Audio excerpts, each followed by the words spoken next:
స్థిరపడడానికి మనందరికీ సహాయం దయచండి ప్రభా. నాయన స్తోత్రములు ప్రభా.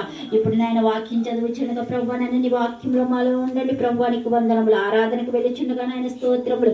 ఆరాధనలో కేవలం మీ మహిమ, మీ ఘనత, పరిశుద్ధాత్మ దేవ మీరే పని చేయాలి బాబు. స్తోత్రములు ప్రభా. నాయన స్తోత్రములు ప్రభా. నిజముగా తండ్రి నాయన మేమైతే మందిరంలో ఉన్నాం కానీ మా హృదయాలు దూరంగా ఉంచున్నాయి నాయన స్తోత్రములు. చెడ్డ తలంపులు, దుష్ట తలంపులు, ఎటువంటి ఆటంకములు కావు ప్రభా.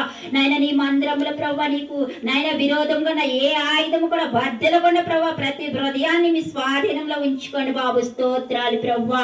నాయన స్తోత్రములు. ఇక్కడ కూర్చున్న ప్రతి ఒక్క హృదయం మీరు పరిశీలించి తెలుసుకునేవాడు దేవా. స్తోత్రములు. కూర్చున్న లేచిన ప్రభా హృదయాన్ని పరిశోధించే దేవా మీకు స్తోత్రములు ప్రభా. ఇక్కడున్న ప్రతి కుటుంబాన్ని పేరు పేరు చెప్పని దీవించండి ప్రభా. ఏ బిడ్డలే తలంపులతో వచ్చారు ప్రతి తలంపును కోరికని సిద్ధింపచేయండి ప్రభా. బలహీనులుంటే బలపరచండి, రోగులుంటే స్వస్థపరచండి, ఆర్థిక పరిస్థితులు ఎవరైతే